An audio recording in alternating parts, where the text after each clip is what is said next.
Muy buenos días con todas las personas que nos acompañan en esta mañana para poder tratar sobre la seguridad jurídica en la minería y las perspectivas del 2022. Quisiera presentarme, mi nombre es Miguel Ángel Puente, soy socio del estudio jurídico Puente y Asociados, una firma de asesoramiento legal corporativo empresarial que estamos asesorando a distintas empresas en diferentes sectores y uno de ellos es justamente ahora en el sector de la minería.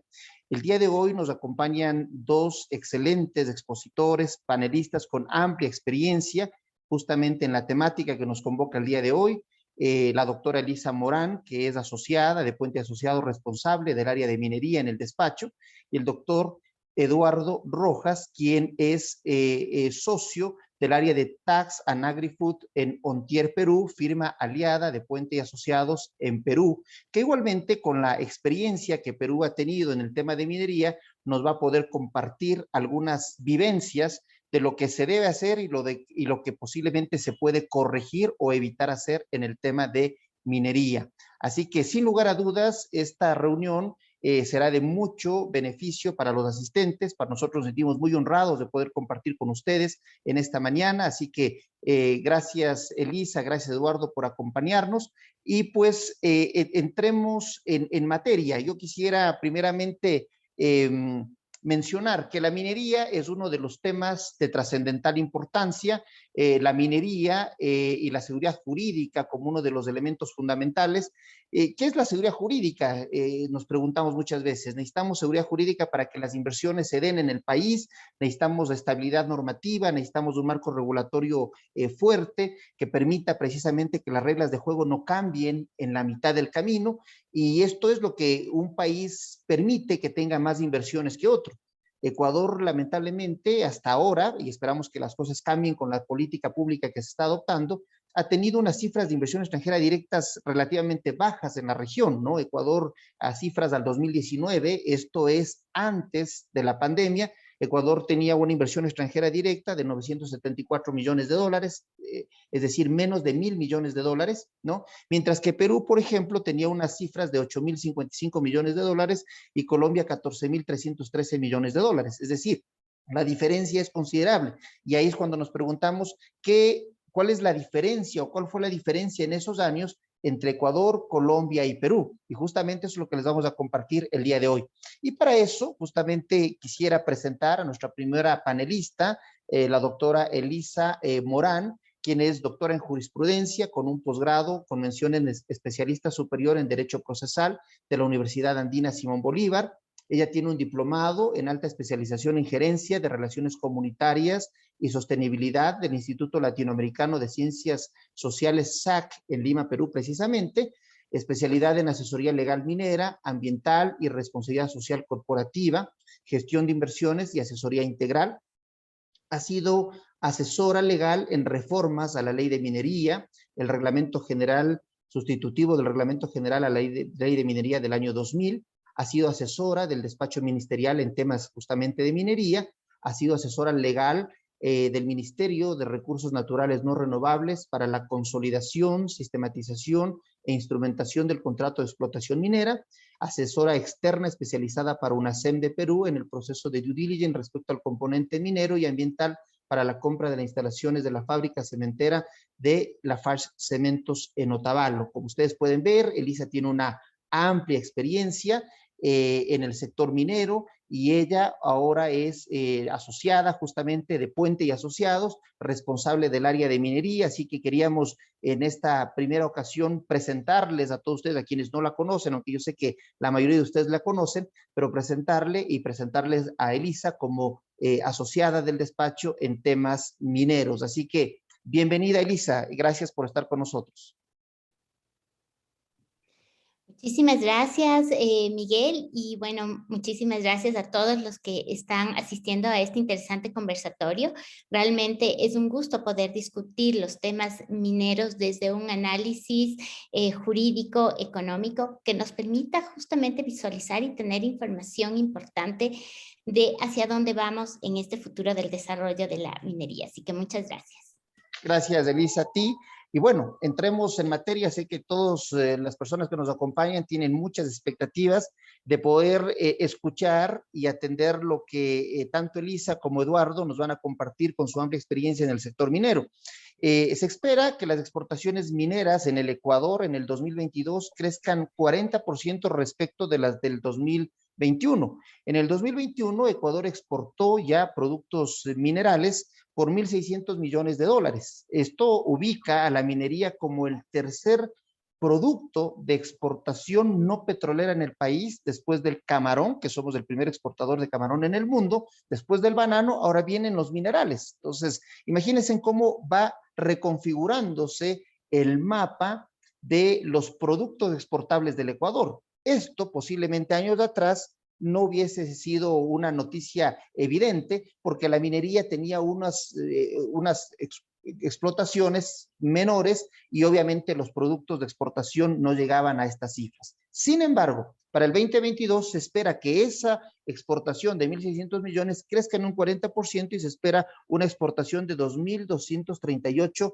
millones de dólares para el 2022. Esto obviamente es una buena noticia para el país. Ecuador es un país dolarizado que necesita obviamente dólares y la mejor forma de obtener dólares es aumentando las exportaciones, aumentando la inversión extranjera directa. Y justamente la minería es uno de los sectores que nos permite justamente hacer las dos cosas, aumentar las exportaciones y aumentar también la inversión. Entonces, en ese sentido, Elisa, ¿se puede ya hablar de un Ecuador minero? Te preguntaría lo primero, ¿se puede ya hablar? ¿Estamos ya en un Ecuador minero?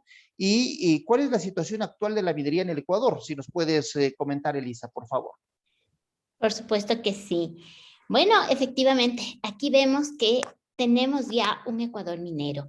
Y es un Ecuador minero que ha venido trabajándose desde la exploración. Desde los años 80, Ecuador a lo largo de este tiempo ha podido captar inversión extranjera para poder explorar prospectos interesantes en oro, en cobre y en minerales tan importantes como también la plata. Y justamente, como vemos en este mapa, a lo largo del Ecuador, en la cordillera, ya tenemos la presencia de importantes empresas extranjeras que además lo que traen es justamente realizar actividades mineras bajo una minería responsable, bajo una óptica de desarrollo sostenible. Entonces, aquí podemos ver, por ejemplo, en el caso de Morona pero Zamora Chinchipe, tenemos el proyecto Mirador de EXA y el proyecto Fruta del Norte de Lundingol, que justamente son los dos proyectos que a partir del 2019, después de largos años exploratorios, pues han arrancado con su producción. Y ahí es donde entonces vamos consolidando a ese Ecuador minero que justamente el que se refiere. Si me ayudas con la siguiente lámina, por favor. Este es el escenario del impacto económico al que tú te referías, Miguel, justamente de ese cambio que ha venido teniendo Ecuador en estos últimos 4 años, y tenemos como resultados al 2021, tenemos en cuanto a inversiones mineras, prácticamente en el Ecuador tenemos entre el 43%, prácticamente más o menos el 50% de la captación del total de inversiones desde países extranjeros. Básicamente tenemos países como Canadá, inversiones de Canadá, inversiones de Estados Unidos, inversiones de Australia, muy importantes, que han ido consolidando estas expectativas hacia las inversiones mineras. Definitivamente, las exportaciones también ocupan ahora un lugar importante como el tercer rubro en las exportaciones no petroleras del Ecuador. Este cambio ha sido drástico, ¿no? Estábamos en un puesto 7 más o menos y ahora con la producción apenas de estos dos proyectos mineros, pues nos hemos consolidado en el tercer rubro. Ya somos un aporte importante en la economía del Ecuador. En cuanto a la recaudación, tenemos aproximadamente 854 millones según el SRI. Esto puede variar más o menos. Ahora vamos a ir viéndolo ya los consolidados más o menos en marzo, abril. Pero este es el rango de recaudación y definitivamente la participación en el PIB proyectada desde el 2020 al 2023 tenemos en el 2.3%, que antes teníamos en el menos 0.7% más o menos, y ahora ya tenemos una mayor participación. Siguiente, por favor.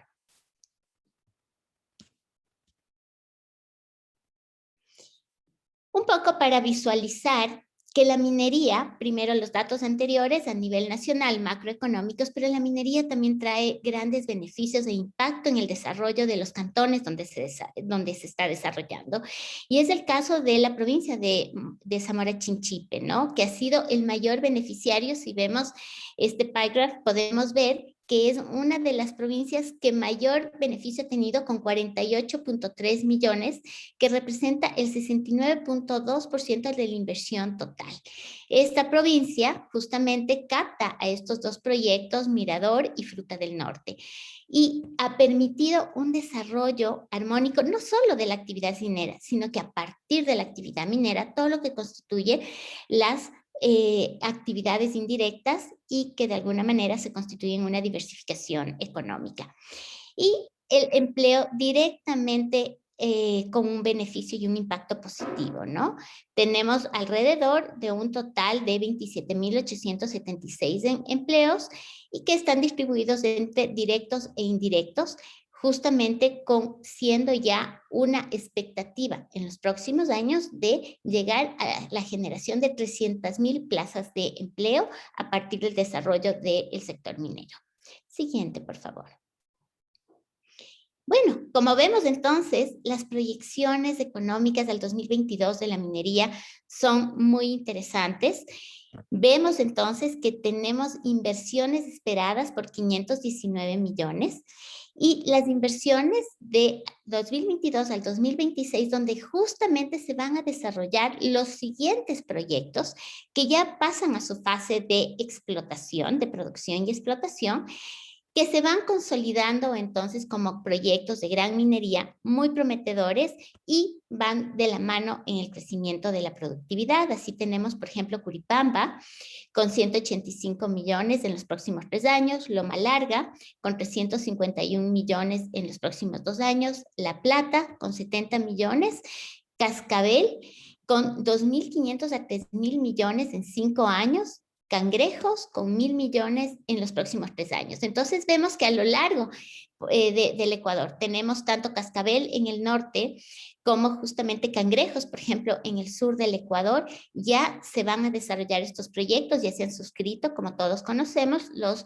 contratos de inversiones para estas últimas fases exploratorias que permite ir consolidando esta inversión.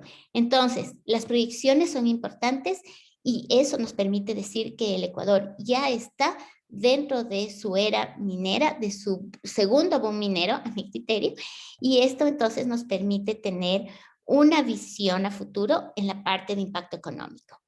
Excelente, Lisa. Creo que son cifras alentadoras que justamente abren la expectativa de lo que está pasando ya en un Ecuador minero, ¿no? Es decir, la minería, si bien es cierto, genera inversiones a nivel nacional, ingresos de recaudación como los del Servicio de Rentas Internas y otros más, pero adicionalmente genera un impacto en las comunidades, ¿no? Entonces, como estamos viendo justamente ahora.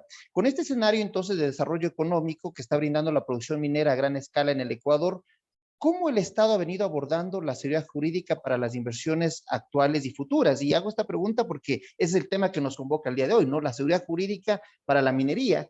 Y hay otros elementos, obviamente, a considerar, que supongo tal vez tú los vayas a abordar, pero, por ejemplo, esta sentencia reciente de la Corte Constitucional, quisiera que también nos comentes algo y cómo esto de una u otra manera podría generar señales equívocas justamente al camino que se está planteando para poder desarrollar la minería a gran escala, ¿no? Yo vengo conversando temas de minería con varios actores hace muchos años y todos decían hace muchos años ya mismo se desarrolla la minería y ahí no se desarrolla, y creo que nunca he visto tan cerca el desarrollo minero como los momentos que estamos viendo ahora. Entonces, ¿qué nos puedes decir? ¿Cómo se está abordando, Elisa, el tema de seguridad jurídica? Porque las cifras generan expectativa, son buenas, pueden crecer mucho más, ¿no? Recordemos que Ecuador apenas ha concesionado el 8% de su territorio a concesiones mineras, es decir, mientras haya mayor concesión, obviamente con todos los esquemas y estándares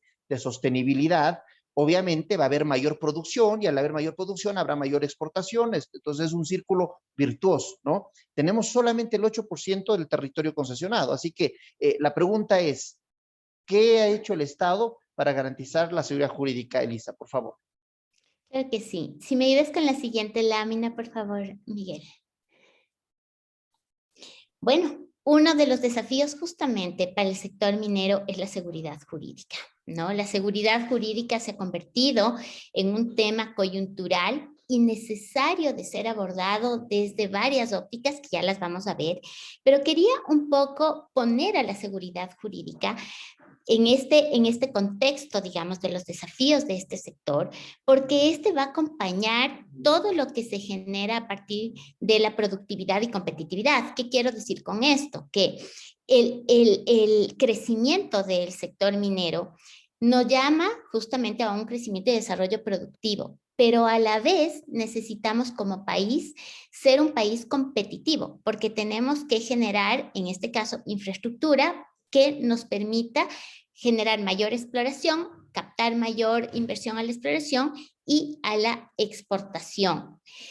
Por ahí también tenemos la necesidad de la eficiencia institucional, ¿no? Que también es importante dentro de este proceso.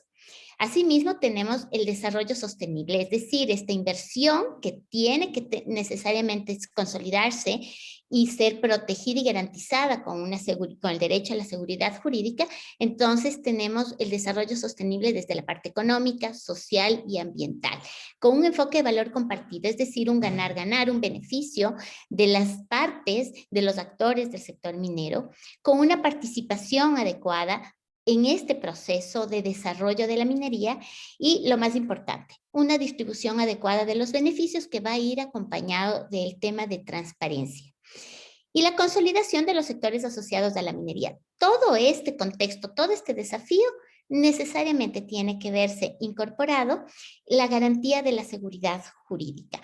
Es así que dentro de todo este proceso, y tomemos aquí, es importante mencionar que los proyectos mineros son proyectos a largo plazo, es decir, pasan mucho tiempo, muchos años, como hemos podido evidenciar al inicio de mi presentación, y por lo tanto están sometidos a todas estas variables de políticas de los cambios de gobierno a los que obviamente los sistemas democráticos estamos vistos hacia un proceso.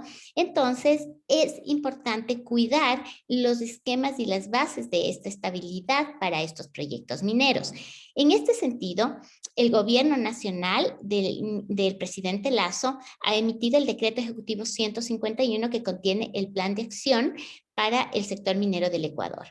Y uno de los puntales a los que justamente apunta, perdón la redundancia, este plan de acción, es a poder abordar también el desarrollo de la minería responsable, donde se garantice la seguridad jurídica. Entonces, aquí tenemos dos preceptos muy importantes que en la siguiente presentación lo vamos a poner, ¿no? El tema de la seguridad jurídica, que tiene que ir acompañada ya de un objetivo del gobierno, del Estado, que es ese desarrollo de esta actividad.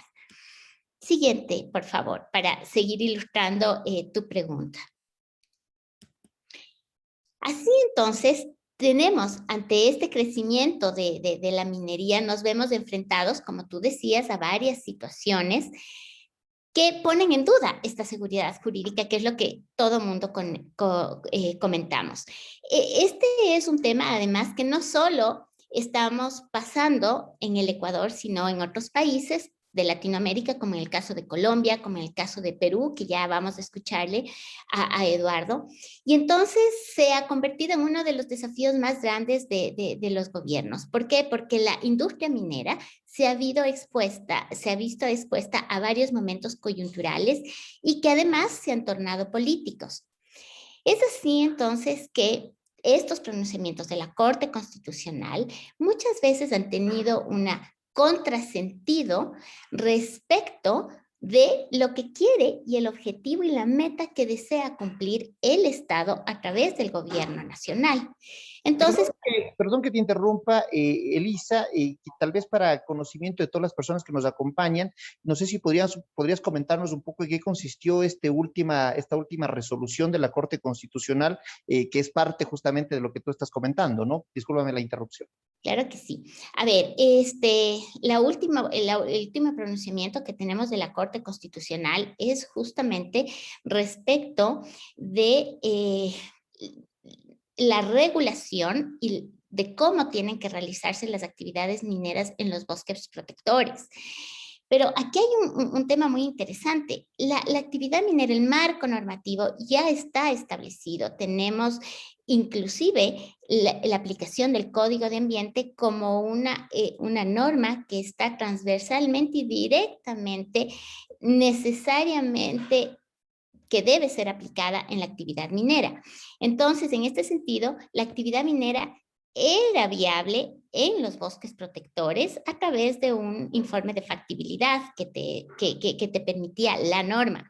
Y bajo este amparo, entonces, los proyectos mineros que se desarrollaron en el río Magdalena, justamente en el bosque protector Los Cedros, pues contaban con estas garantías porque observaron la norma y cumplían con los actos administrativos necesarios para que ellos puedan desarrollar la actividad exploratoria. Pero resulta que la Corte Constitucional ahora deja sin efecto esas actuaciones administrativas porque establece un análisis respecto de los otros derechos, que si bien es cierto son derechos colectivos, los derechos sociales e inclusive los derechos, la ponderación de los derechos de la naturaleza, pero también están los derechos económicos como el derecho a la libre empresa, como el derecho al trabajo, y más aún, si estamos dentro del cumplimiento de los preceptos y la normativa constitucional, entonces son perfectamente viables, pero sin embargo los deja sin efecto y establece un procedimiento en el cual deberían, a mi criterio, nuevamente acogerse. Estos son los contrasentidos a los que yo me refiero y que justamente ponen en discusión el tema de la seguridad jurídica. Entonces, tú has topado un tema importante, un ejemplo importante, lo hemos topado aquí. ¿Por qué? Porque entonces, para abordar la seguridad jurídica tenemos que empezar a analizar estos actos que generan la inseguridad jurídica. Para continuar entonces, vamos hacia la misma concepción misma del fin del Estado, donde vamos a ver dónde está el punto crítico de esta problemática, la seguridad jurídica. Entonces, si nosotros vemos cuál es el alcance del Estado, en el artículo 1 de la Constitución dice que el Ecuador es un Estado constitucional de derechos y justicia social, democrático, soberano, independiente, unitario, intercultural, plurinacional y laico, y que se organiza en forma de república y se gobierna de manera descentralizada. Entonces, si vamos a analizar como el Ecuador un Estado de derecho, entonces podemos entender que este comportamiento, digamos, del Estado tiene que basarse en un ordenamiento jurídico vigente con base en la Constitución y que además todos los que integramos este Estado, es decir, personas, autoridades, instituciones, deben someterse a esta normativa. Por otro lado, en cuanto a la seguridad jurídica, en la misma Constitución dice que se fundamenta en el respeto a la Constitución y a la existencia de normas jurídicas previas, claras, públicas y aplicadas por la autoridad competentes. Como dijimos, las actividades mineras están debidamente reguladas y yo diría ampliamente reguladas, con ley de minería, con sus reglamentos, o sea, leyes especialísimas, que además por las características de esta actividad, pues entonces tiene una aplicación de normas transversales como la parte ambiental, como la norma que regula los recursos hídricos, como las normas que regulan el ordenamiento territorial. Entonces, esta seguridad jurídica tiene dos dimensiones. Cuando se garantiza este derecho mediante el respeto y sujeción al cumplimiento de estos principios y reglas constitucionales, y cuando sus autoridades también, en ejercicio de esas competencias, aplican todo lo que hemos dicho respecto de las normas que tienen además que ser previas, existen, claras, existen y que además son públicas. En este sentido, la Corte también ha tenido varios pronunciamientos y sí que sé que a veces es un poco aburrida esta parte, pero creo que es importante para poder entender la problemática, ¿no? Y justamente se ha pronunciado que la seguridad jurídica es el pilar sobre el cual se asienta la confianza ciudadana en cuanto a las actuaciones de los distintos poderes públicos. También señala que implica la confiabilidad en el orden jurídico y la sujeción a todos los poderes del Estado. Y además algo muy importante que voy a dar lectura, que la seguridad jurídica genera en los ciudadanos la percepción racional de coherencia entre lo que está regulado por el ordenamiento jurídico con lo que efectivamente se cumple en la realidad material a través de aquella regulación normativa. Los ciudadanos, por medio de este derecho, saben qué esperar, lo que se supone el conocimiento cierto de las leyes vigentes. A partir de dicho conocimiento se construye entonces la confianza en relación con las actuaciones del poder político. Esto es muy importante destacar, porque justamente decimos, si contamos entonces con la actividad debidamente regulada, existe suficiente normativa, algo no nos cuadra con la realidad en cuanto a la Corte Constitucional.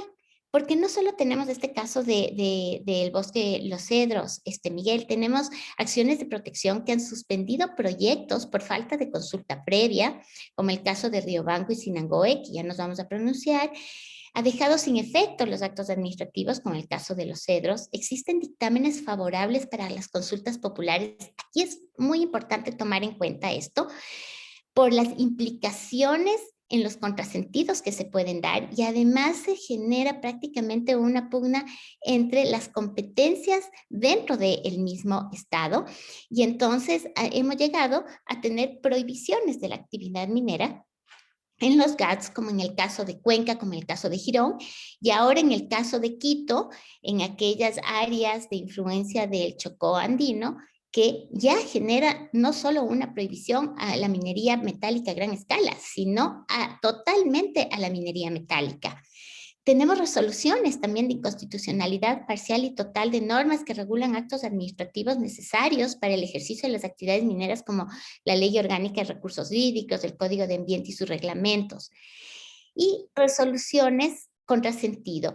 Por ejemplo, en el caso del dictamen favorable de Cuenca, justamente donde se reconocen derechos preexistentes, donde dicen que anular las concesiones mineras ya concedidas sin establecer las repercusiones y efectos que estos tendrán de manera expresa, como por ejemplo la posible responsabilidad ulterior del Estado en la remediación ambiental necesaria, atentarían contra la carga, claridad y lealtad prevista en la Ley Orgánica de Garantías Jurisdiccionales Constitucionales, así como genera una vulneración del derecho a la seguridad jurídica de quienes tienen situaciones jurídicas consolidadas. Pero por otro lado, tenemos las mismas, como dijimos, resoluciones de la Corte que dejan sin efecto actos administrativos que fueron obtenidos en cumplimiento y observancia de la ley. Entonces, esto es lo que nos pone, digamos, en una situación de inseguridad jurídica, sin contar con los constantes intentos de la Asamblea Nacional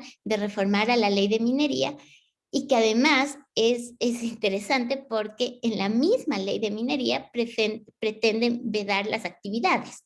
Y por supuesto también tenemos toda la presión de estos grupos opositores a la minería. Entonces esto se vuelve como un túnel sin salida, que por un lado, como decíamos, tenemos la normativa, pero por otro lado, la Corte Constitucional se regula de alguna manera y resuelve únicamente con una orientación hacia los derechos de los afectados, llámese naturaleza, llámese comunidades, ¿no?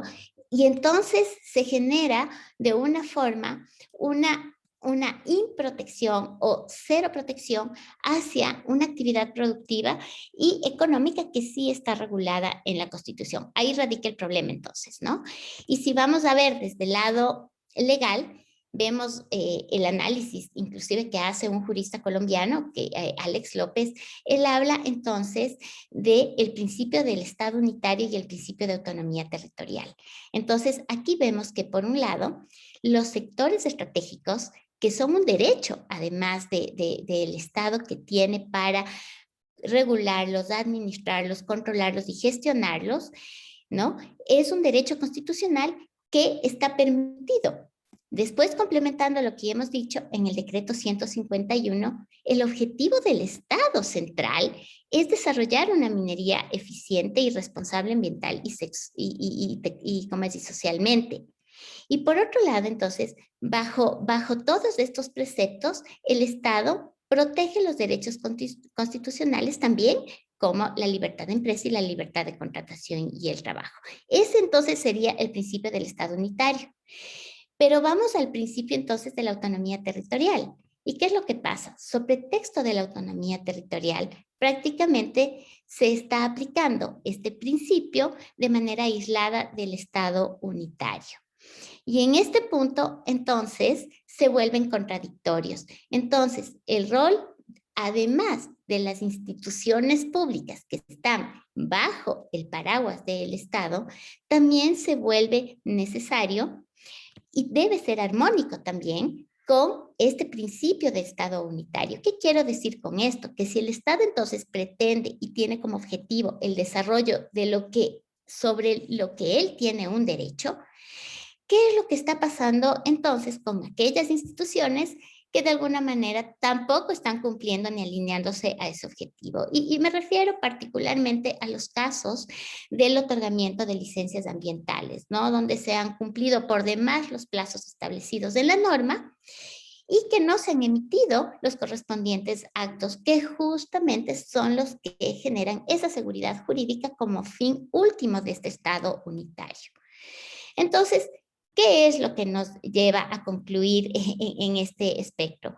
Que la autonomía territorial y su interpretación nos está trayendo varias complicaciones a este concepto de Estado unitario. Y a su vez, la falta de aplicación de las normas por parte de estas propias autoridades, entonces, es las que nos crea la aplicación del derecho a la seguridad jurídica en este desarrollo.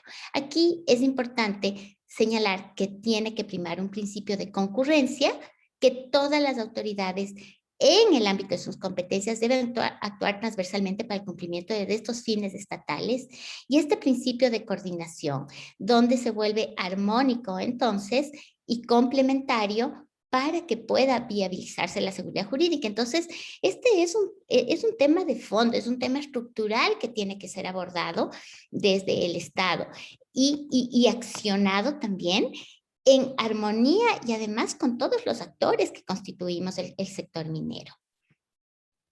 Muy interesante, Elisa.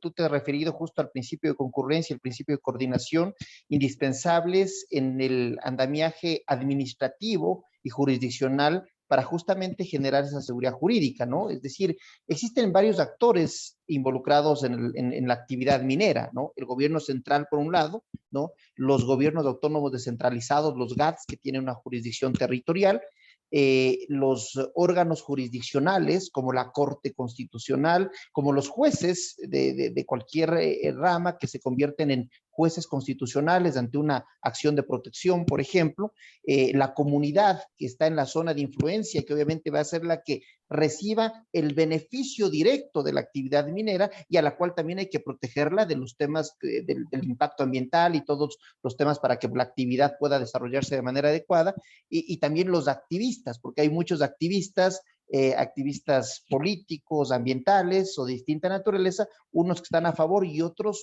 con una voz muy fuerte en contra de la actividad minera. Entonces, sin lugar a dudas, existen varios actores, ¿no? Y es importante de alguna manera lograr una armonización, o sea, llegar a un equilibrio, un balance, para que la parte estatal pueda tener justamente, respondiendo a ese principio de concurrencia, ese principio de coordinación. No puede ser que una autoridad administrativa que regula la materia expida una disposición y esa disposición luego sea echada abajo por una decisión jurisdiccional de un juez constitucional, ¿no? O peor aún, que la Corte Constitucional en algún momento, justo el día de ayer, fue una renovación parcial de la Corte. Y creo que en términos generales la evaluación general es un resultado positivo de la Corte Constitucional. Creo que eso es una realidad. Se ha hablado mucho de la calidad de los jueces, de la honorabilidad de los mismos. Yo coincido en eso, pero también pueden haber unos errores que ha cometido la Corte Constitucional, y yo creería que el principal es extralimitarse a sus funciones de control constitucional, de precautelar los derechos constitucionales, y en algunos casos la Corte Constitucional ha tomado unas facultades, yo diría incluso legislativas, para poder efectivamente regular ciertos temas que están fuera del orden de la jurisdicción constitucional y de precautelar los derechos constitucionales. Entonces, realmente la actividad minera es apasionante, pero es compleja. Nadie crea que esto es fácil pues, pero obviamente son los retos, ya luego Eduardo nos va a contar. Perú tiene muchos más años viviendo lo que nosotros, tal vez Eduardo al escucharnos lo que estamos viviendo, él dirá, oh, pero eso acá ya lo vivimos hace tantos años atrás, ¿no? Pero bueno, en todo caso, volviendo al tema puntual, Elisa, quisiera preguntarte, estos actores, el gobierno central, los GATS, los órganos jurisdiccionales, la comunidad, los activistas, deben llegar a una armonización, a una concertación. ¿Qué pasa cuando eso no se llega a esa concertación? Quisiera que nos cuentes cómo llegar a esa concertación y cuáles son los efectos de no llegar a esa concertación justamente entre los distintos actores. Perfecto, Miguel. Bueno, este es el planteamiento justamente porque, claro, como tú dices, es una actividad, la actividad minera es una actividad muy técnica, muy especial. Entonces, no dudamos digamos, de lo proba que ha sido la Corte y de grandes juristas, pero definitivamente la actividad minera tiene una necesidad de ser conocida mucho más a fondo para tomar las decisiones, porque entonces vamos a entrar en un tema de subjetividades muy, muy personales, de tendencias muy personales, lo cual hace daño en el contexto, como decíamos, del objetivo y la meta. Y por eso es importante entonces llegar a un término de armonización de la industria minera. Si me ayudas con la siguiente lámina. Ya.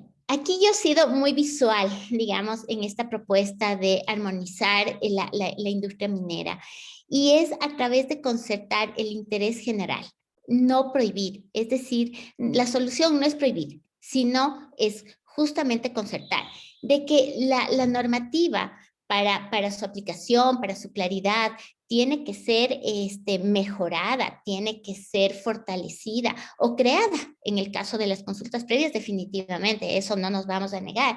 Las empresas están esperando eso, el sector minero está ávido y ya he venido trabajando, proponiendo y haciendo esfuerzos en sus propias comunidades y junto con el Estado para que esto se pueda consolidar como una norma.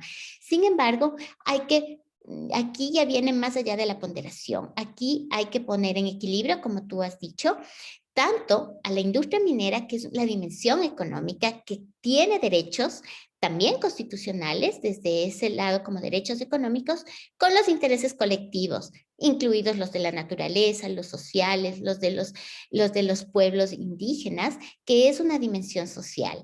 Y esto es a través de la emisión de regulaciones apropiadas. Y entonces el reto se vuelve regulatorio, que es esta dimensión legal, es decir, fortalecer hacia ese equilibrio, hacia esa coexistencia, porque de lo contrario vamos a seguir bajo esta inseguridad jurídica para la inversión, ¿no? Y entonces, claro, hoy día hay unos jueces que sí están de acuerdo, mañana habrá jueces que no están de acuerdo, y eso no puede ser así. El objetivo como Estado, ya vamos a ver los efectos un poco más de eso, es el desarrollo de la actividad minera. Y hacia ese objetivo tenemos que ir con la participación, con este consenso, con procurar esta concertación de los actores. Y en este sentido yo quisiera referirme a justamente un precepto y una resolución que recientemente se emitió por la Corte Constitucional de Colombia. Y bajo todo este análisis que hemos hecho del Estado unitario, del principio de autonomía territorial, la Corte Constitucional cambió totalmente su posición respecto de el poder que tienen las consultas populares en la prohibición de actividades mineras en los municipios, porque dicen que prohibir realizar cualquier tipo de que queda prohibido realizar cualquier tipo de veto a la actividad extractiva porque este acto choca de manera directa con las competencias del orden central. e insta al Congreso de Colombia a establecer varios métodos que logren de forma efectiva materializar los principios de coordinación y concurrencia entre los órganos del orden central y descentralizado. Y obviamente a través de incorporando mecanismos como los de sostenibilidad fiscal, participación ciudadana, diálogo, comunicación, confianza, buena fe y fortalecimiento institucional, entre varios otros. Entonces, si vemos, Colombia ya está cambiando ese sentido. Es decir, ok, nos juntamos, concertamos y entonces vamos hacia ese cumplimiento de esa meta, porque de lo contrario nos vamos a entrampar. Entonces, si vemos en la siguiente diapositiva,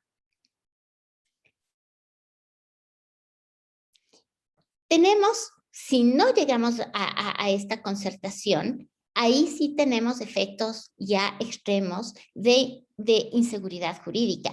Y que además aquí hay que notar, ¿no?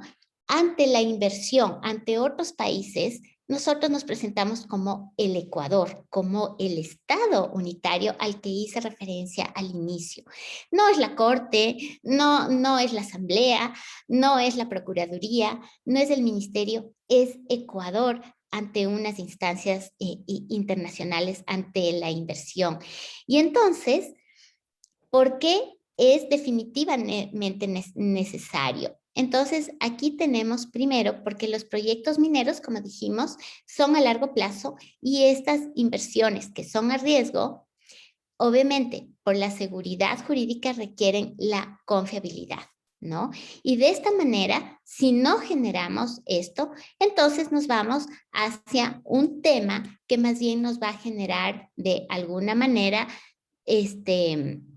una reducción de las inversiones y esta reducción de las inversiones tiene un impacto directo en la economía. Ya hemos visto, entonces, totalmente inverso a lo que está pasando hoy por hoy. Entonces, ahora es el momento. Ahora, ¿qué pasa?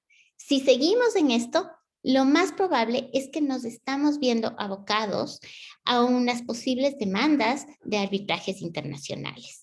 Y aquí es un tema súper importante establecer. Muchas veces escucho comentarios dicen, no, el Ecuador siempre pierde los arbitrajes internacionales. Pero es que, señores, y acabo de decir, ¿no? El Ecuador es uno. No es la Corte, no es la Asamblea. Entonces, echarse una pelotita interna no tiene sentido ante una defensa internacional. Aquí tenemos que ser sólidos en el objetivo que el Estado nos pone como Estado unitario.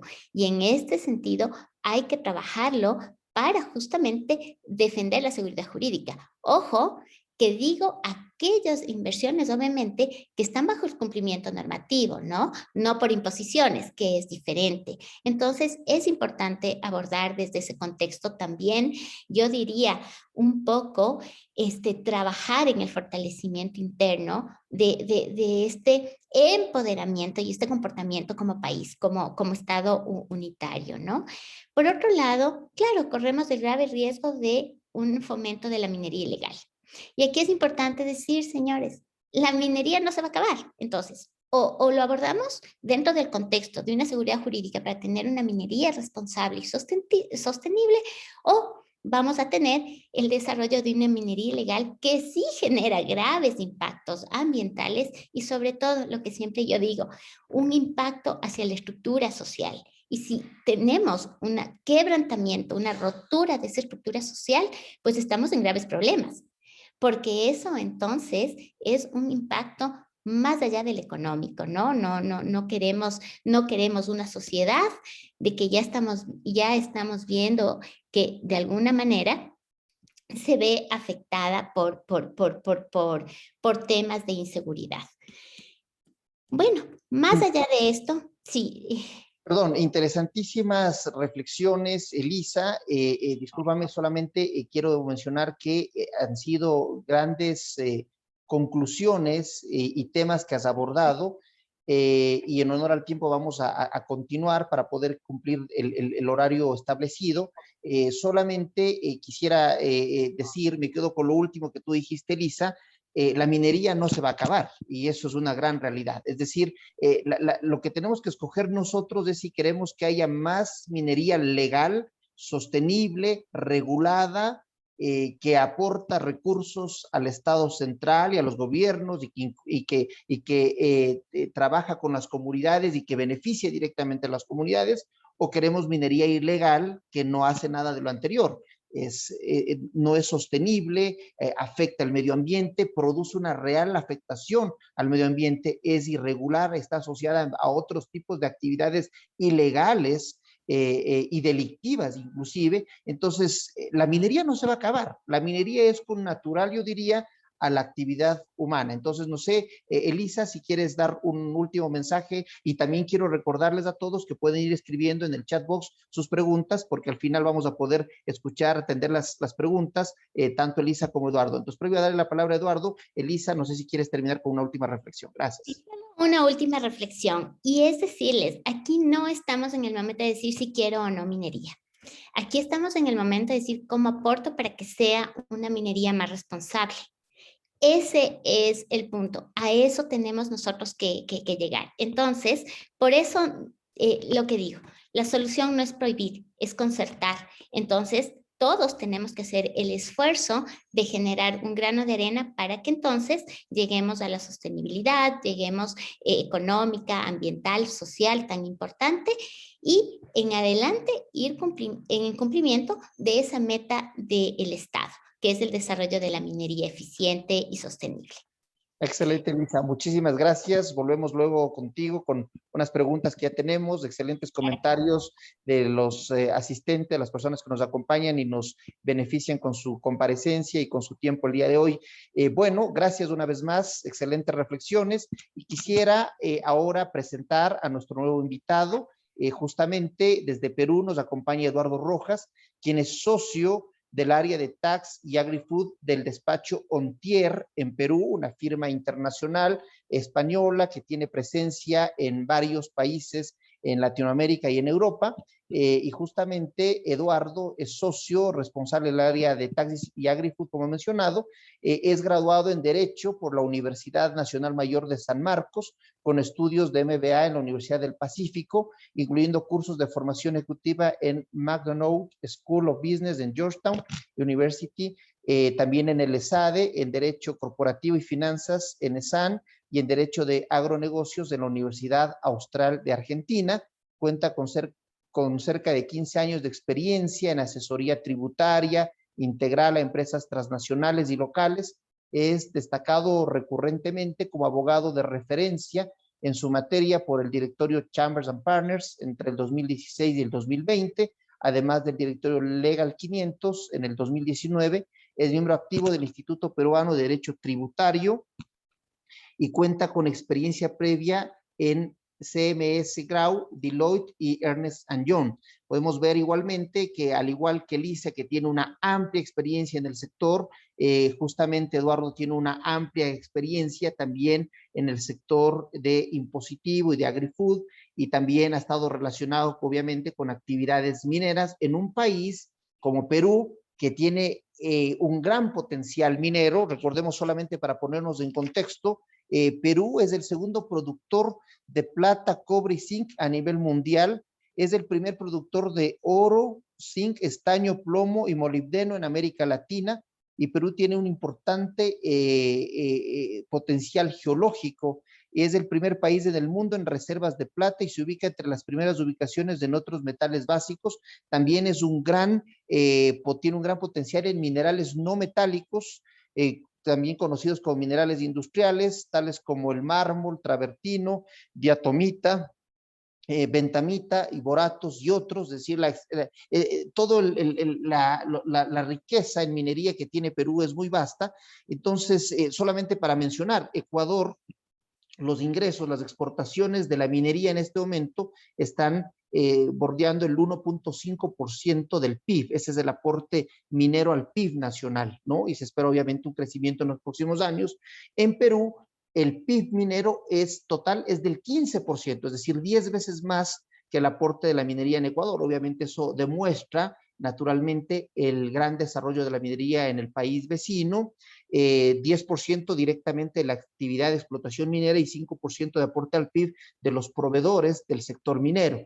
Entonces, con todo esto, pues obviamente yo creo que Perú, al igual que Chile y otros países, pero en la región creo que Perú y Chile marcan un referente en la actividad minera. Entonces, con esos antecedentes, yo quisiera primero dar la bienvenida a Eduardo, agradecerte por tu tiempo.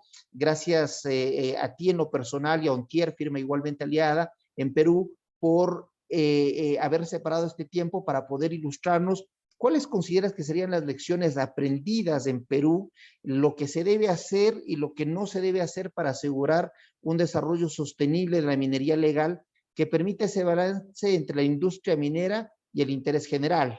Por favor, bienvenido Eduardo, muchas gracias una vez más por acompañarnos. Muchas gracias a ti, Miguel, y a Elisa, a quien tuve el placer de conocer en un trabajo en conjunto que hicimos en su hermoso país, allá en Ecuador, para un proyecto de gran minería justamente hace algún tiempo. Y contarles que efectivamente contamos con experiencia relevante en empresas del sector minero de escala de gran minería y mediana minería, a través de todas las etapas de esta industria, efectivamente, con fuertes componentes también de M&A y financiamientos en industria y contratos relacionados, ¿no? Eso comentarles. En el caso, yo quería, antes de entrar a materia, fijar una idea transversal fuerte, ¿no? Consideramos de que el Ecuador en este momento está en una situación de oportunidad inmejorable si uno contrasta, digamos, la realidad con lo que venimos viviendo actualmente en el Perú, básicamente por inestabilidad política, riesgo país, ruido político que no cesa, que deriva principalmente de la tendencia de nuestro gobierno de turno, que felizmente ustedes hoy mismo no sufren y justamente eso representa una gran ventana de oportunidad que están en posición de capitalizar y asegurar el sostenimiento de la industria y por supuesto sus ventajas en el tiempo, como ha ocurrido por ejemplo acá en Perú a lo largo de casi 30 años y que hoy día estamos en riesgo de sacrificar, digamos, por estas variables que les he mencionado de manera muy general. Y que justamente por eso hemos denominado este slide lecciones aprendidas, justamente para ver las cosas positivas, pero también las cosas negativas que hay que evitar hacer cuando uno está, digamos, buscando consolidar esta industria que es tan importante en nuestros países emergentes que dependen tanto de la exportación de las materias primas, como sabemos, ¿no? Entonces, dicho esto, en el siguiente slide, por favor, Miguel. Simplemente para situarnos, ponernos en contexto, en base al reporte de inflación del Banco Central de Reserva del Perú, que el último ha sido publicado en diciembre del 2021, ¿no? Se da cuenta del macroentorno económico mundial, ¿no? Básicamente, como sabemos todos, mientras vamos dejando el contexto de pandemia, el mundo se ha ido recuperando al punto de que hoy mismo en los países desarrollados y también en países emergentes como los nuestros, en Latinoamérica, se viene viviendo una retorno a una presión inflacionaria, ¿no? Que se ha visto agudizado por asuntos de restricciones en la cadena de suministro global, que lo que han derivado es justamente en el alza del precio de los commodities, como los minerales, como el concentrado de mineral que solemos exportar desde este lado del mundo, lo cual representa una oportunidad para países como nosotros, ¿no? Como los nuestros. Entonces, pero esas oportunidades para poder capitalizarlas, tienen que ir de la mano de una serie de elementos donde el Estado unitario, como ha dicho Elisa y Miguel, tiene directa responsabilidad y liderazgo para poderlo garantizar. ¿Correcto? Entonces, en el siguiente slide, Miguel, lo que se puede ver es que ya hablando de la economía peruana en este mismo reporte, efectivamente han subido el precio de los commodities, principalmente el cobre, lo que representa para el Perú una potencial oportunidad en la captación de esa riqueza y beneficio para el Estado peruano, Sin embargo, por las razones que les he comentado al principio, no se vienen aprovechando de manera, digamos, debida, y eso está, digamos, alejando los capitales de la inversión extranjera en lugar de atraerla, que ha sido el puntal fundamental a lo largo de estos últimos casi 30 años para nuestro crecimiento sostenido. Entonces, a algún lado tiene que ir a parar esa inversión minera, ¿no? Y creo que Ecuador, considerando el perfil de su gobierno en este momento, tiene todas las chances para atraer esa inversión y poder consolidar su industria, ¿no? En el siguiente slide, justamente, lo que se puede ver es la fuga de capitales. Si bien es cierto el corto plazo que ha habido en el Perú hace poco, en la última parte del gráfico, en el lado derecho, puede verse que, digamos, eso ha caído dramáticamente. El propio Banco Central de Reserva ha previsto en su último reporte de capital que las inversiones extranjeras o inversión privada en general en el Perú va a tener un crecimiento de 0, lo cual es realmente dramático en los siguientes, en el siguiente año. ¿Por qué? Porque justamente el clima político, por ponerlos un paréntesis, en menos de 6 meses hemos cambiado acá en el Perú 4 gabinetes de ministros. O sea, es el cuarto presidente del Consejo de Ministros que va cambiando en tan corto tiempo. Eso, desde luego, genera un clima político y un riesgo país muy alto que contrae, digamos, a los inversionistas extranjeros, sobre todo, de seguir invirtiendo en la industria. Como bien ha enfatizado Elisa, la minería solo tiene horizonte si es que hay actividad de exploración. Es decir, la actividad de producción o explotación solo se explica con actividad muy relevante en exploración minera. Y la exploración minera tiene directa relación con el clima de confianza para los inversionistas extranjeros, lo cual hoy mismo en el Perú no se está presentando, lamentablemente. Entonces, este gráfico es muy claro en ese sentido. No hay inversión y, por supuesto, siendo que la minería es uno de los principales motores, el principal motor de la economía peruana, seguido de la agroindustria, pero ya nos vamos a concentrar en minería, el escenario es sumamente claro, por lo menos en el corto plazo acá en el Perú. No va a haber inversión o esta inversión exploratoria en la minería y a continuación en la producción minera va a ser muy, muy contraída, ¿no? 0, a decir el propio presidente de nuestra banca central. En el siguiente slide, Miguel, es justamente lo que les estaba comentando, ¿no? Se dice que se espera que las menores expectativas empresariales que les he contado se desaceleren la inversión privada durante el último trimestre del año. Esto fue en el 2021, a febrero del 2022, eso no ha cambiado. Este efecto se va a mantener a lo largo del 2022. Con ello, la inversión privada crecería 36.0% en 2021, pero se proyecta un crecimiento nulo. Y estas es en palabras de nuestra propia banca central. Entonces, es sumamente claro lo que está ocurriendo acá. Nulo en el 2022.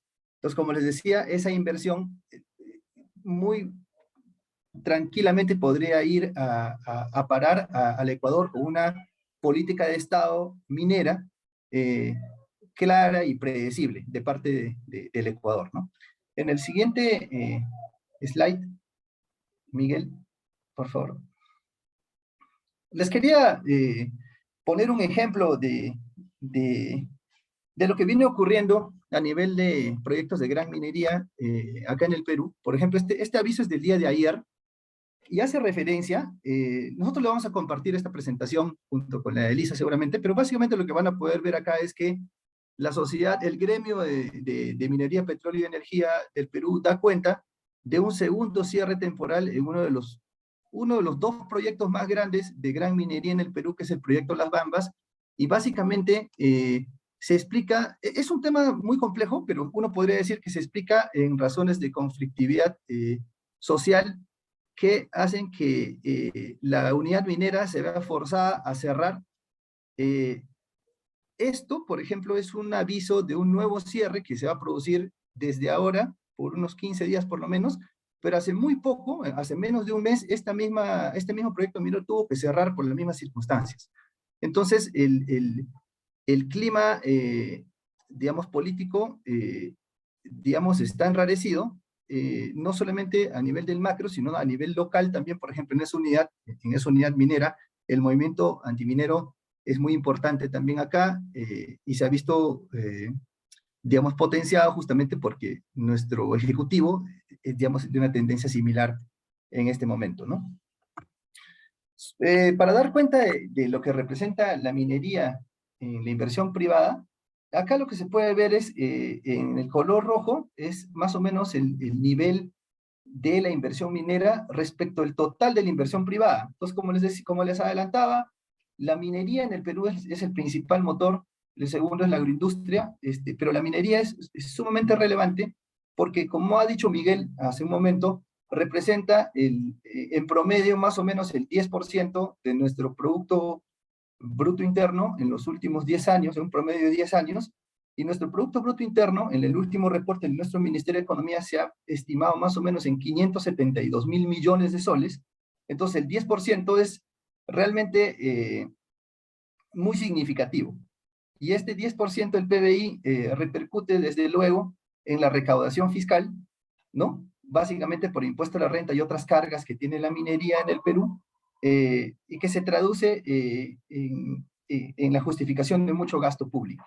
Entonces, realmente, la limitación de la actividad minera, sea por movimientos antimineros que están aledaños a las unidades, digamos, de unidades mineras, o peor aún, desde la inacción del Poder Ejecutivo o acciones de restricción, digamos, expresas de parte del Estado, realmente es un despropósito porque nos están quitando todo ese componente de ingreso fiscal que hace tanta falta, sobre todo cuando estamos saliendo de una crisis de recesión mundial generada por el COVID, que viene a empeorarse, digamos, por el clima político del que lamentablemente no podemos salir a lo largo de estos 6 meses desde que asumió nuestro nuevo gobierno. Entonces, estamos en una situación realmente difícil, porque al igual que el resto de países con los que competimos por la atracción de la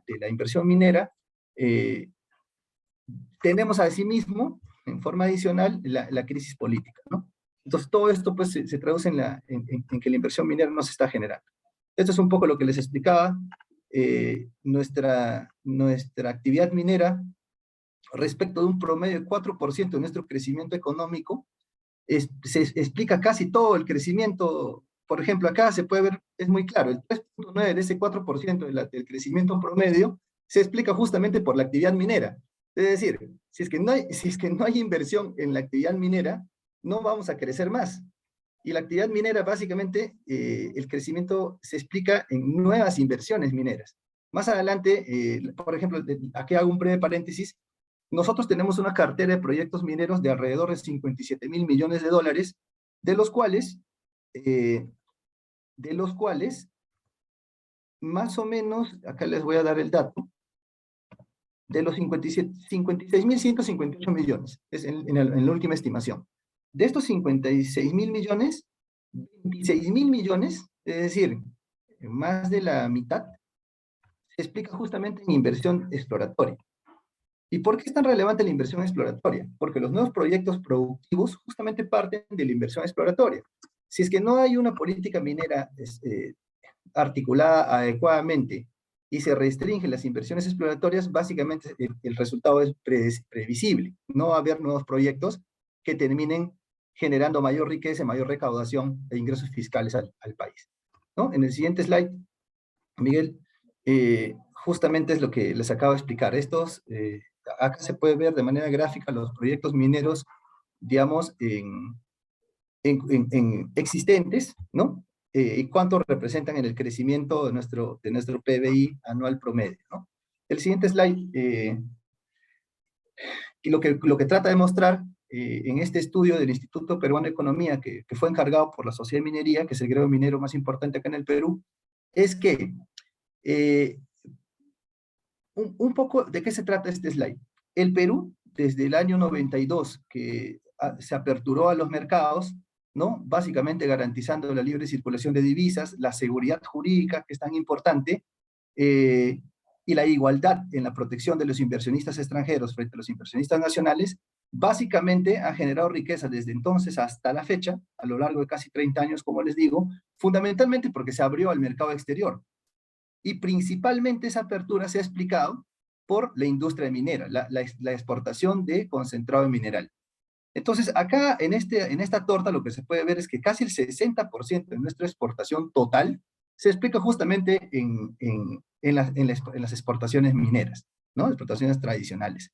Entonces, ¿qué pasa si, como viene ocurriendo ya en este último año, se empieza a limitar o a contraer la inversión minera? Esta situación va a cambiar y nuestros ingresos fiscales van a caer dramáticamente. Entonces, la situación es sumamente preocupante, ¿no? En el siguiente slide, Miguel, básicamente es la consecuencia de lo anterior. La recaudación tributaria, que es el impuesto a la renta empresarial de las empresas mineras, van en directa relación con ese nivel de exportación, pero también, y esto hay que destacarlo, con los términos de intercambio, que básicamente es el precio internacional de estos minerales, ¿no? En el mercado exterior, ¿correcto? Cuando hay un pico de precios de estos commodities, desde luego, nosotros hemos tenido, por ejemplo, dos picos llamados el boom de los minerales, en dos momentos en estos últimos 30 años, donde el Perú acertadamente ahorró, digamos, esos recursos, esas reservas internacionales, y justamente son esas reservas los que nos han dado el respaldo frente a esta crisis sanitaria, porque nuestros fundamentos macroeconómicos siguen siendo sólidos, pese a todo el ruido político que les acabo de comentar, seguimos estando,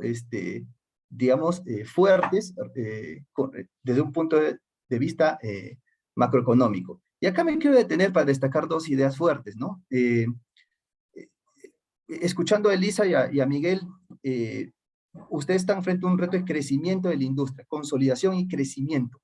Nosotros, a lo largo de casi 30 años, ya hemos pasado efectivamente por el reto del crecimiento, ya lo hemos logrado, ¿correcto? Donde, digamos, hemos fallado como Estado peruano, justamente es en el segundo concepto, que es el desarrollo. ¿Qué ocurre acá, por ejemplo?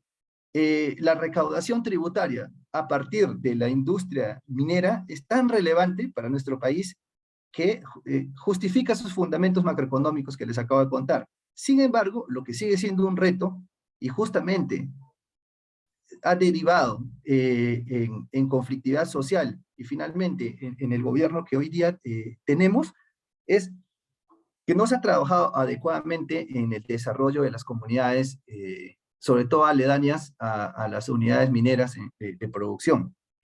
Es sumamente preocupante que, por ejemplo, desde que se recauda el impuesto a la renta y se distribuye a modo de canon minero, al menos la mitad del impuesto a la renta recaudado por la actividad minera, transcurran en promedio 2 años desde la recaudación hasta que se asigne ese presupuesto al gobierno local, digamos que está en el ejemplo al lado de las Bahamas. Entonces, ¿qué ocurre con la población? Ve que efectivamente se genera mucha riqueza en su comunidad a partir de esa unidad minera, pero ellos siguen en un estado de extrema pobreza.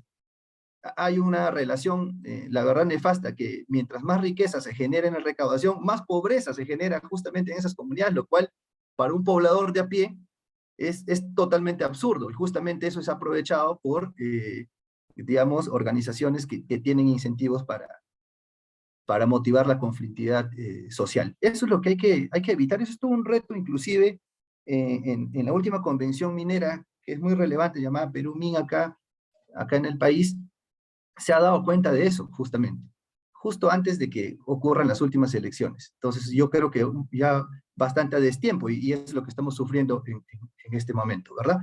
En el siguiente gráfico, perdón, el siguiente slide, un poco también da cuenta de la recaudación de los ingresos fiscales desde un punto de vista tributario, que al igual que en Ecuador seguramente se explica por el impuesto a la renta principalmente, pero acá en el Perú yo quería destacar que en el siguiente slide, además del impuesto a la renta corporativa, nosotros tenemos otras cargas económicas que no tienen carácter tributario, pero que se han impuesto justamente sobre pretexto del boom de los precios de los minerales, que son otras cargas económicas. Tenemos hasta de 3 tipos. Además del impuesto a la renta que les acabo de comentar, existen otras cargas, que es el impuesto especial a la minería, un gravamen especial a la minería, que es lo mismo, solamente que acá en el Perú existe la estabilidad, digamos, tributaria, estabilidad legal o estabilidad jurídica a partir de nuestra Ley General de Minería. Es decir, estas empresas, buena parte de las empresas de la industria de la gran minería cuentan con estos convenios de estabilidad, entonces no les podía ser aplicable el nuevo impuesto creado, el impuesto especial a la minería. Entonces ellos voluntariamente, entre comillas, se dejaron aplicar el gravamen especial a la minería. Entonces esa es la segunda carga económica.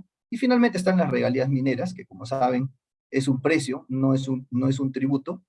Estas 3 cargas económicas se vienen aplicando a la utilidad operativa, digamos, de las unidades mineras. Y por supuesto, sumado al impuesto a la renta, reflejan una carga económica para las empresas mineras que es superior a lo que digamos, sufren en otros países con los que competimos por la atracción de inversión minera.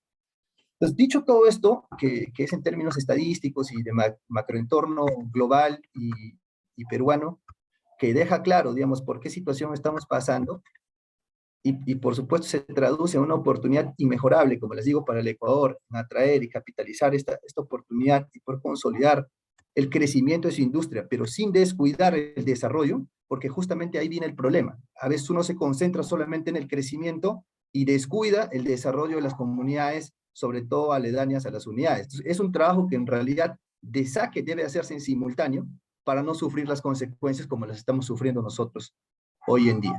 Entonces, a modo de conclusiones, lo que les quería compartir son 4 o 5 ideas fuerza que creemos que se tienen que considerar al momento de implementar o consolidar una política minera a partir de un enfoque de Estado unitario, como bien ha destacado Elisa y Miguel. Lo primero es la idea de las concesiones predecibles. Acá hay 2 ideas fuerzas, ¿no?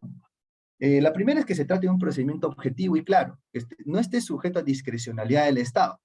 Entonces, con esto lo que se busca es garantizar la inversión exploratoria, sobre todo necesaria, antes de cualquier proyecto productivo. Es decir, leía una pregunta muy interesante que en el stock de preguntas, que decía, oye, pero no están dando cuenta del nivel de inversiones exploratorias. Esa pregunta es muy pertinente, porque, digamos, si esto se ve de manera aislada solamente por proyectos de explotación, de producción, es un enfoque inadecuado. Lo que hay que verlo de manera holística, desde la inversión, garantizando desde la inversión exploratoria, porque solamente así se va a asegurar siguientes proyectos mineros que finalmente van a repercutir en la producción, en el PBI del Ecuador.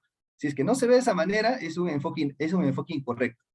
El asunto de no discrecionalidad del Estado, yo lo relaciono con el ejemplo que ha dado Elisa de su Corte Constitucional, que viene contradiciendo a sus sedes administrativas que ya tenían una decisión firme o de cosa decidida respecto de una actividad minera en una zona restringida. Es lo que entendí el caso. Entonces, este tipo de cosas no se pueden dar. Hay que hacer un trabajo articulado de 3 actores. El Estado, por supuesto, en sus 3 niveles. Acá también tenemos gobierno central, gobierno regional, porque hubo hace tiempo un esfuerzo de descentralización, pero sobre todo los gobiernos locales que están, digamos, muy cerca de la unidad minera. Ese es el primer actor. Pero ahí no acaba todo. Hay que trabajar con la empresa privada de manera sumamente cercana y desde luego con las comunidades, con la población. Porque si acá se hace un trabajo estupendo a partir del Estado en sus 3 estamentos, pero la empresa privada está un poco alejada de ese esfuerzo, o no se convoca a las comunidades con la consulta previa, acá tenemos la consulta previa o el derecho de petición para consulta previa, en realidad estaremos haciendo un trabajo incompleto que no garantiza los resultados en el tiempo. La segunda idea es el plazo razonable para llegar a la producción mínima. Acá en el Perú, entre que uno obtiene una concesión de exploración hasta que lo obligan a uno a producir de manera mínima, pasan más o menos 30 años. Ese plazo Claro, en el tiempo hay que ir pagando derechos de vigencia, eventualmente penalidades si es que no estoy al día en los derechos de vigencia, pero más o menos en promedio son 30 años. Ese plazo ha funcionado bien acá en el Perú. Es un plazo que uno puede tomar en cuenta, no necesariamente todo el plazo, pero digamos, es un parámetro que ha funcionado de manera adecuada y que vale la pena destacar, ¿no? En el siguiente slide, la segunda idea fuerza es, por supuesto, los altos estándares ambientales, regulando parámetros de referencia de manera detallada y objetiva de calidad mundial. O sea, tenemos referentes a nivel de minería o de gran minería como Australia o Canadá, que son, digamos, referentes internacionales en sus estándares ambientales, inclusive, ¿no? Que uno puede tomar como punto de partida para empezar a regular sobre la materia en el Ecuador, como se hizo acá en el Perú, y en los últimos 20 años, que es este segundo bullet, esta regulación con esos parámetros han cumplido su función de manera muy, muy importante. Acá existen varias entidades involucradas que la verdad que trabajan de manera muy profesional y de manera articulada, que es el SENACE, el Ministerio del Ambiente, en el Ministerio de Energía y Minas y el OEFA, ¿no? La tercera idea, fuerza, es diferenciar las escalas de la minería, como ustedes bien han dicho. Una cosa es la dinámica de la gran y la mediana minería, que es lo que hay que promover decididamente para garantizar el crecimiento del sector, ¿no? Y otra cosa es reconocer la dinámica propia que tiene la pequeña minería. No se puede abordar con el mismo enfoque los tres niveles o las tres escalas de la minería. Con relación a la pequeña minería, lo que hay que procurar es dotar de una regulación adecuada, muy cercana a los actores, a los pequeños productores, para que se sientan incentivados a formalizarse y no termine siendo un espacio liberado para la minería informal o minería ilegal, que acá, la verdad, en el Perú, digamos, es una realidad muy penosa, donde hay hasta trata de personas y hay mucho descontrol. Es casi una zona liberada dentro del Perú, donde una vez que se consolida ya es muy difícil, digamos, desatar el problema. ¿Correcto? Acá hay una zona llamada el Brain, donde existe este tipo de actividad, por ejemplo, que ya es muy aguda, ¿no? Y creo que en el siguiente slide, el concepto a destacar es la seguridad en el título, que hace referencia a una política minera como un Estado integral, he puesto yo, ustedes lo han llamado Estado unitario, ¿no? Donde se aborde de manera orgánica en todos los niveles del Estado, pero también con la empresa privada y con las comunidades, ¿no? El sector minero es un sector altamente regulado, con lo cual, si es que no hay una visión unitaria desde todas sus instituciones, no solamente del Ejecutivo, sino también del Poder Judicial, la Corte Constitucional, los entes, digamos, administrativos, la banca, digamos, que ofrezcan una opción de inversión para los inversionistas extranjeros de manera compacta, armónica, orgánica, digamos, va a ser muy difícil, ¿no? En nuestro país se caracteriza porque las diferencias entre los poderes del Estado a veces son muy marcadas, que lo que se promueve a partir del Ejecutivo puede terminar siendo petardeado, digamos, por el Poder Judicial o una Corte Constitucional, como ustedes han expresado. Y ese no es el camino, ¿no? Finalmente, lo que hemos querido destacar en este último bullet es que, por ejemplo, en este contexto de pandemia, de crisis sanitaria, lo que se ha puesto en relieve, por ejemplo, en el Perú de manera muy gráfica, muy clara, es no voy a decir sustitución del Estado, sino justamente la colaboración de la empresa privada en aquellas zonas donde el Estado, por carencias de recursos o, digamos, deficiencias operativas, no ha llegado. Y a veces, curiosamente, esa ausencia del Estado está justamente muy cerca a las unidades de producción minera, que son muy importantes, las más importantes en el país. Entonces, la empresa privada, sobre todo en el contexto de crisis sanitaria, ha estado muy presente, ¿no? Y creo que ese es el enfoque que hay que darles desde el principio cuando uno está, digamos, regulando, consolidando la política de Estado en materia minera, ¿no? Y me parece que el último slide, sí, el último slide, solamente para terminar, es lo que ha comentado Elisa con relación a la protección de la inversión privada principalmente extranjera, que es la que uno busca atraer hacia nuestros estados, hacia nuestros países, que tiene que ser una regulación muy sólida y muy, digamos, orgánica, no solamente a nivel de regulación doméstica, sino sobre todo a nivel de tratados, de una red de tratados internacionales que garanticen que frente a un evento de incumplimiento u omisión de parte del Estado, el inversionista minero va a tener la posibilidad de recurrir a sedes de arbitraje internacional y eventualmente ser resarcido por acciones u omisiones. Digo omisiones porque a veces uno cree que el Estado solo tiene que resarcir cuando, digamos, el daño es ocasionado por una acción, una restricción propia. No necesariamente es así. Normalmente acá en el Perú hemos tenido experiencias donde, por ejemplo, había un estallido de conflictividad social y las autoridades competentes no hacían nada o no hacían lo suficiente para restringir o, digamos, cortar ese problema. Acá en el Perú se da cuenta de 17 casos en donde el Estado peruano ha sido demandado por inversionistas extranjeros. La verdad que el Estado peruano ha ganado 14 casos. O sea, el equipo de defensa de arbitraje internacional del Estado peruano es muy bueno y hay particularidades en cada caso, pero en los 3 casos que ha perdido, justamente uno es emblemático porque es de industria minera. Es una minera junior que invirtió en un proyecto llamado Santa Ana acá y que justamente fue impedido de avanzar en el proyecto por asuntos de conflictividad social y a partir de un concepto de omisión del Estado en la protección de esa inversión es que el Estado se vio obligado a resarcir. Entonces, bien interesante esa experiencia práctica. Nadie quiere llegar a un lío internacional, pero justamente por eso hay que tener muy claro también de que este es un aspecto fundamental en la regulación de su política minera que ustedes muy bien están promoviendo y que los felicito. Bueno, eso es lo que yo les quería comentar desde nuestro lado. Muchas gracias. Estimado Eduardo, muchísimas gracias por tu clara exposición. Yo creo que nos dejas varias conclusiones de la misma. Una de ellas es la realidad que está viviendo en este momento Perú. Es lamentable el momento político que obviamente tiene una repercusión en el tema económico, en el tema justamente de la inversión minera. Pero a la vez esto de una u otra manera constituye una oportunidad para Ecuador que debería capitalizarla en este momento ante la posible movimiento o movilidad de inversiones desde Perú, posiblemente Ecuador o de otros países que puedan venir. Así que yo creo que les dije hace un momento que nunca había visto, después de haber estado escuchando durante tantos años, que ya mismo llega el desarrollo minero, que ya mismo viene, que ya estamos cerca. Creo que nunca he visto tan cerca el desarrollo minero como en la actualidad. Así que creo que hay que aprovechar, es un momento importante, histórico, que hay que aprovecharlo inteligentemente, creando justamente una puerta para la inversión y esa puerta para la inversión se llama justamente seguridad jurídica. Yo quiero agradecerles una vez más a nuestros expositores, a cada uno de ustedes por su presencia.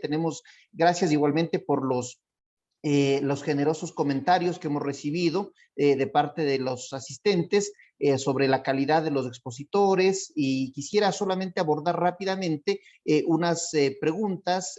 Tengo una pregunta, por favor, para Elisa, por parte de Gustavo Delgado. Dice, ¿cuál es el balance que deja la Corte Constitucional para el sector minero considerando las últimas decisiones y que nos espera en la renovación? Creo que ya se contestó algo al respecto, pero igualmente si quieres comentar, Elisa. Y otra pregunta adicional también, ¿en qué momento se encuentra, esta es una pregunta de Carlos Andrés Maldonado, para Elisa, ¿en qué momento se encuentra la pequeña y mediana minería respecto de las políticas públicas del actual gobierno, considerando el nuevo decreto que para este sector estratégico, donde se ve cómo se enfoca en la minería a gran escala en cierta medida? Esas dos preguntas, y quiero de una vez hacer una pregunta para justamente para Eduardo. Dice, esta es una pregunta de Mercedes Álvaro, y dice, ¿ve la posibilidad de que este año o el próximo se inicien en Perú proyectos de construcción como San Gabriel o de ampliación de la mina que están diferidos, entre estos Yanacocha, sulfuros, o seguirán difiriéndose por el clima político? Y termino, antes de darles la palabra a ustedes, con un comentario de Freddy Ceballos, que lo vi por acá, que menciona justamente que la minería es la mejor o casi la única opción de nuestro país, pensando en la balanza fiscal en el mediano plazo. Qué bueno que que existan estas charlas que dan tanta claridad a las nuevas inversiones. Así que, por favor, Elisa y luego Eduardo con estas primeras preguntas. Muy amable. Muchas gracias, Miguel. Y bueno, Perdón, solo les pediría que seamos lo más corto posible para no extendernos y estar dentro del horario respectivo. Gracias, Elisa y Eduardo. claro que sí. Muchas gracias, Miguel, y a Eduardo, felicitaciones también por su presentación muy ilustrativa y realmente confirmatoria de lo que, hacia dónde queremos llegar y cuáles son las mejoras que hacer. En cuanto al balance de la pregunta del balance de la Corte Constitucional, yo diría que la Corte Constitucional saliente, algunos de sus magistrados, no han sido justos en la medida de la protección de los derechos de las actividades productivas, como en el caso de la medida, versus la protección de los derechos colectivos y de la naturaleza, ¿no? Aquí han primado, como yo decía, tendencias muy personales, a pesar de que han existido votos salvados donde generan realmente la relevancia de las actividades mineras y que están debidamente normadas y por lo tanto deberían tener un trato también en cuanto a la protección de esos derechos. En cuanto a la otra pregunta de las políticas públicas y del último decreto ejecutivo en cuanto a la pequeña minería, a ver, si bien es cierto, no hace alusión a la pequeña minería, pero el decreto ejecutivo sí contemplan los puntos necesarios y medulares para ser abordados tanto en la gran minería, en la mediana y en la pequeña minería. Esto es importante porque justamente establece el rumbo que se tiene que dar y que tienen que dar las autoridades en cumplimiento inclusive de plazos que estableció el decreto para consolidar las inversiones. Acordémonos entonces que las inversiones no solo son extranjeras en gran minería, sino también en el caso de inversiones nacionales en pequeña minería y en mediana minería. Por lo tanto, las inversiones merecen no esa discriminación, sino más bien ese tratamiento conjunto, ¿no? De poder acceder a la eficiencia, sobre todo estatal, y a la proporcionalidad y al debido proceso, y que todo esto enmarca el tema de la seguridad jurídica. Entonces, creo que las acciones que desde el viceministerio con esta nueva política está emprendiendo para la pequeña minería es importante, pero algo fundamental y que creo que es también un reto y algo que nos está debiendo el Estado, y es el fortalecimiento institucional, ¿no? El tema de el control es fundamental, el fortalecimiento de la agencia de regulación, justamente para aquellas actividades productivas como la pequeña minería, donde ya hemos visto casos como el caso de Saruma, donde, como dijo Eduardo, los temas de la omisión son bastante graves. Y eso todavía no se los ha topado, pero creo que podría ser un tema de conversatorio futuro. Eso agradeciendo mucho de mi parte a Miguel, a Eduardo, y bueno, comprometerme para seguir en estos conversatorios tan importantes desde Puente Asociados. Muchas gracias, Elisa. Eduardo, por favor. Sí, con relación a la pregunta de qué pasa con las inversiones que ya están previstas, por ejemplo, acabo de ver un reporte de Centro de Desarrollo y Competitividad para la Minería, que es de marzo del 2021, que, digamos, ya se había previsto efectivamente los proyectos Yanacocha con 2.100 millones de dólares, el de sulfuro San Gabriel en Moquegua, de Buenaventura también, y la ampliación de Santa María en La Libertad con 121 millones de dólares más. O sea, son 2.100 más 422, son como 2.500, 2.700, 2.650 millones de dólares se habían previsto empezar a ejecutarse a partir del 2022. Sin embargo, en la previsión del Banco Central, que es de diciembre del 2021, es decir, 9 meses después de esta estimación, se ha previsto un crecimiento nulo en las inversiones, con lo cual yo me animaría a decir que esa inversión prevista se va a diferir dado el clima político, lamentablemente, ¿no? Correcto. Eduardo, una pregunta igual adicional para ti. ¿Qué pasa cuando el Estado no da todas las garantías jurídicas a las empresas mineras y ellas no pueden continuar con sus trabajos en territorio porque hay mucha oposición de los antimineros y esas empresas prefieren retirarse y ponen la demanda al Estado o al Ecuador para que les devuelvan lo invertido por falta de garantías? Yo creo que algo se ha topado, pero si puedes o quisieras profundizar algo adicional. Sí, básicamente se activa el mecanismo de defensa y protección de inversión extranjera, y esto termina en un caso de arbitraje en el CIADI, ¿no? Que es el colegiado internacional experto en estos asuntos, con grandes posibilidades de que el Estado pierda, digamos, si es que la defensa acredita una vulneración, sea por acción, pero también por omisión, ¿no? La conflictividad social tiene mucho que ver con la omisión de parte del Estado en la defensa de las inversiones extranjeras en nuestros países, ¿no? Perfecto, Eduardo. Una última pregunta con esta terminamos. Para la doctora Morán, ¿las acciones de la Corte Constitucional pueden diferir inversiones previstas en el proyecto de construcción de minas que deberían concretarse hasta el 2025 en Ecuador? Esta es una pregunta de Mercedes Dava. Bueno, esperemos que no. En el caso de la consulta en Cuenca se está reconociendo, como dijimos, los derechos preexistentes. Esperamos que no surjan algún tema o, con el que pretendan ahora los colectivos de alguna manera frenar o diferir. Esperemos que no. Creo que es bastante sólido ya todos los cumplimientos que tiene. En cuanto a la consulta de Quito, existen algunos proyectos exploratorios bastante avanzados o que siguen su proceso de exploración inicial. Pues sí se van a ver diferidos porque tendrán que iniciar de nuevo prácticamente el cumplimiento de actos favorables, lo cual obviamente entrampa muchísimo estos proyectos y sobre todo la seguridad jurídica, ¿no? Entonces, sí es importante tomar en cuenta estos efectos desde el lado de las autoridades y del Estado. Muchísimas gracias, Elisa, Eduardo. Una vez más, quiero agradecerles por su tiempo, por su gran experiencia. Creo que ha sido muy importante los comentarios, las conclusiones que ustedes nos han podido dar en esta mañana. Gracias a cada uno de los asistentes. Se nos quedaron unas preguntas adicionales que por tema de tiempo no pudieron ser respondidas, pero están acá nuestros datos de contacto, nuestro correo electrónico, nuestra página web. Por favor, estamos a las órdenes. Igualmente les haremos llegar, si así lo requieren, la presentación que se ha hecho el día de hoy.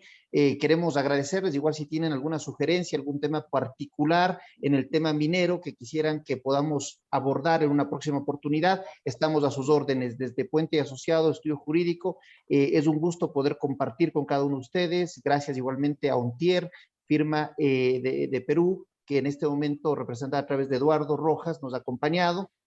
Una vez más, gracias a cada uno de ustedes y recuerden que buscamos estar siempre cerca de las necesidades de cada uno de nuestros clientes. Muchas gracias y será hasta una próxima ocasión.